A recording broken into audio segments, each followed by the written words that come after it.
And I think you've had enough for today. U naħseb li rajtu biżżejjed illum. But this is family time. Imma ħin tal-familja. You know, when you can celebrate Tista' tiċċelebra what God is doing dak li Alla qed jagħmel amongst you, madwarkom it's very important. hija importanti immens. I said to Apostle Gordon, Qatt lill-Apostle Gordon I'll share a little bit with you tomorrow ħanaqsam ftit magħkom għada how the Holy Spirit shifts you kif l-Ispiritu Santu jmexxik from one grace minn grazzja to the next. għalli jmiss. And what does that really mean? U dak xi jfisser verament. You see, if a man doesn't have children, Jekk raġel ma jkollux tfal, he's just a husband. huwa biss raġel ta' mara. But the moment he has Imma children, l-mument li jkollu tfal, he is promoted from husband to father. huwa ġi promovi minn raġel ta' mara għal missier.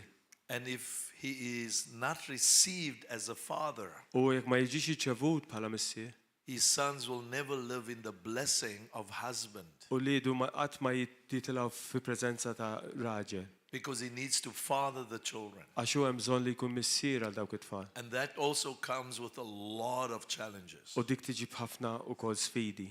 Because some men, when we grow up, Għax hawn irġiel meta jikbru some women, when they grow up, u hawn nisa meta jikbru must move away from just being the wife. iridu jiċċaqalqu milli jkunu biss il-mara. The moment children arrive, Il-mument li tfal jiġu you're no more just a wife. tkun iktar mill il-mara ta' xi ħadd. God adds another role. Il-mulej ipoġġilek rol ieħor It's called mommy. li tsejjaħ om. It's called mother. Huwa om. And that creates a maturity U din toħloq maċurità that makes you give much more than you've ever given before. li lilek inti tkun tista' tagħti ħafna iktar milli qatt tajt qabel. I am responsible Jiena responsabbli in one area ferja minnhom for more than 150 churches. għal iktar minn 150 knisja. But in each one of them, Imma f'kull waħda minnhom it's not good to have a profile. mhix tajjeb li jkollok profil. I must be able to pick up my phone Irid ikun lest li nerfa' t-telefon and phone one of the sons u ċempel wieħed minn uliedi.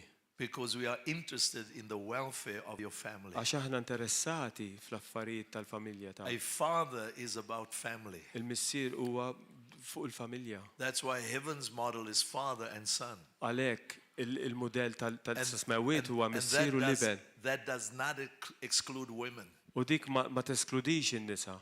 I'm a father spiritually Jiena missier spiritualment of sons and daughters. ta' iben u ta' bint.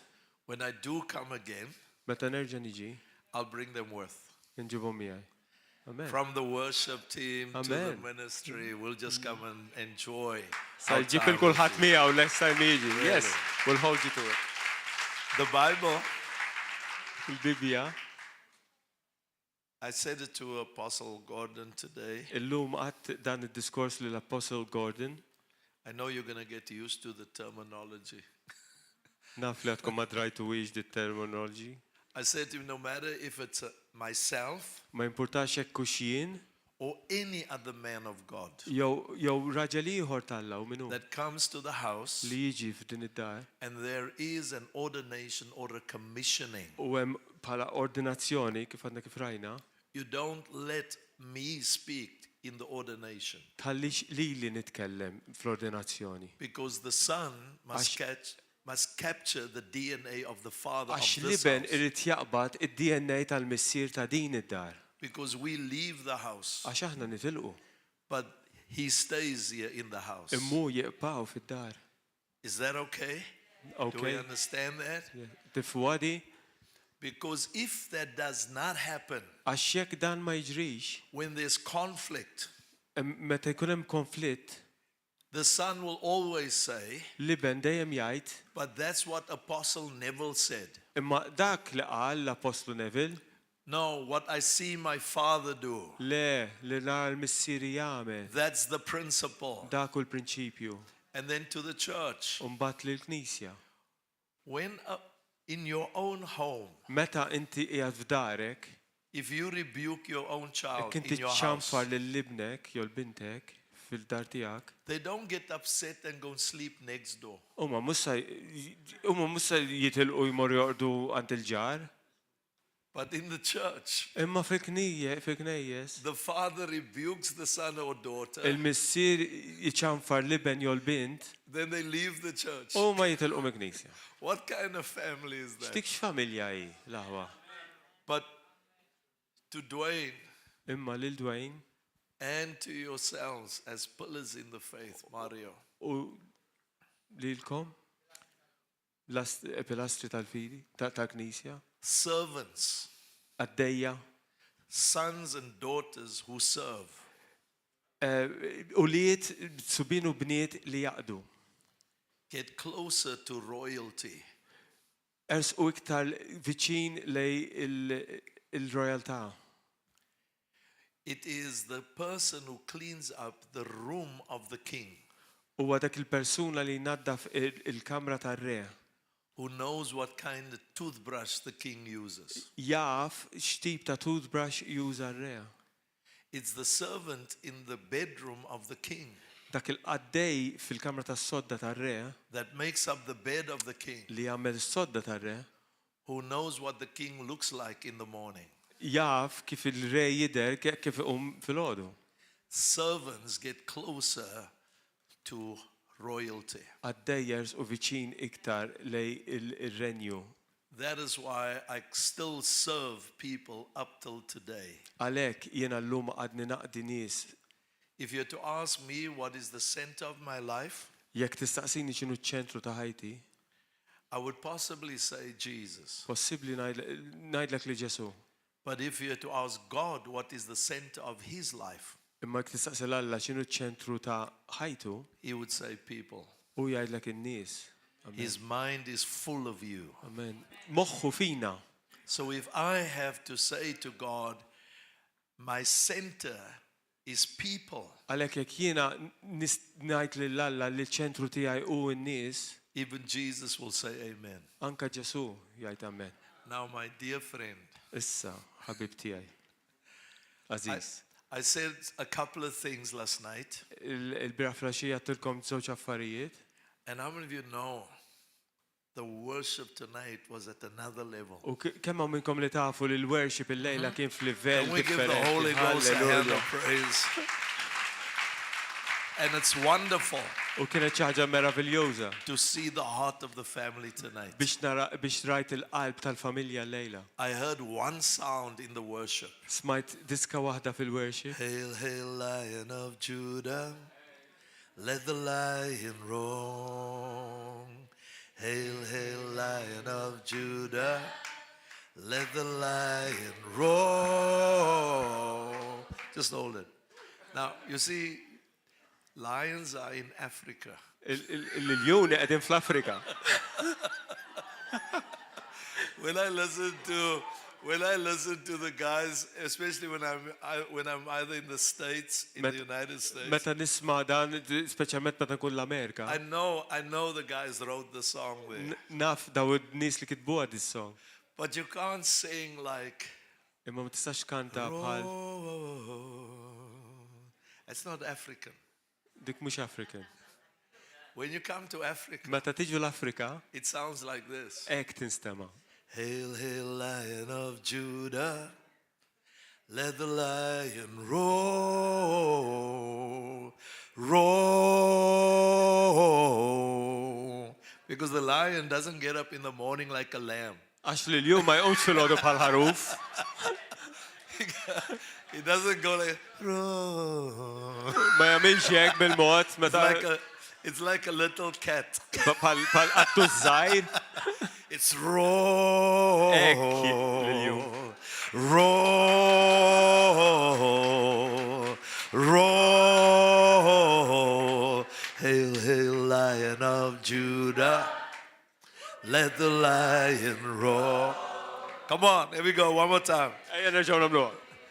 Hail, hail, Lion of Judah, let the lion roar, roar. That sound is going to go through Malta. Dik id-diska sa tmur f'Malta kollha.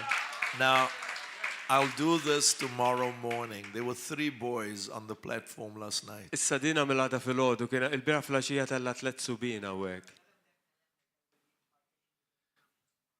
Tomorrow, yeah. Tomorrow, Għada fil-ħodu doesn't matter how many we are. ma jimpurtax kemm ikun hawn. We're going to trust God for impartation. Aħna se nemmnu falla għall-impartazzjoni. With the anointing of the Holy Spirit, Tilka the oil, tal-Ispiritu we can just flow with God. Se jkun hemm flow This minn Alla. conference has imparted a lot into you. Dil-konferenza kien hemm ħafna impartazzjoni li Alla investa fikom. It's for God to bring the outflow now. Biex issa the xogħol Alla evidence. u li joħroġ da minnkom. Micaias. It's Mikai. Ija. That's what it really is. Micaias. Get your friend there quickly. Adam. Yeah, come up here. And come up, Holy Spirit. And this one too? I mean, Josiah's.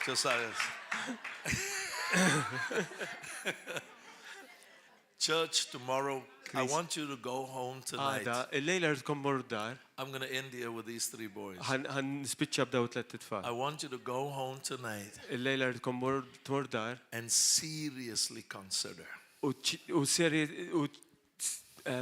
serjament tikkonsidraw to take back this generation. biex tmorru lura lejn ġenerazzjoni. Tomorrow I'm going to speak about the importance of your church Għada ħan nitkellem fuq l-importanza ta' knisja tiegħek to start the first school biex in tibda Malta. l-ewwel skola Kristjana għaw Malta. There was 2 people last night who came to me, Il-biraħ kien hawn 2 minnkom li ġejtu għandu and when they started to want to talk to me about the u school, meta bdew ikellmuni fuq din l-iskola, I said to them, no, you can't talk to me about the school because the Holy Ghost wants it to be released. But I don't want to have anything said until I say it. għattilhom le, ma tistgħux kellmuni fuq l-iskola għax hemm xi affarijiet li l-Ispirtu Santu jrid jgħid l-ewwel. So tomorrow we want to come and just fight for our children. Għada rridu niġu u niġġieldu għat-tfal tagħna. Amen. We just want to fight for them. Now, this is how the Holy Spirit, this is the second part that I did not release last night. Din hija t-tieni parti li l-biraħ ma xxerjax magħkom. Without a plan, Mingħajr il-pjan, we had the father stand here. kellna l-missier hawnhekk, Glory.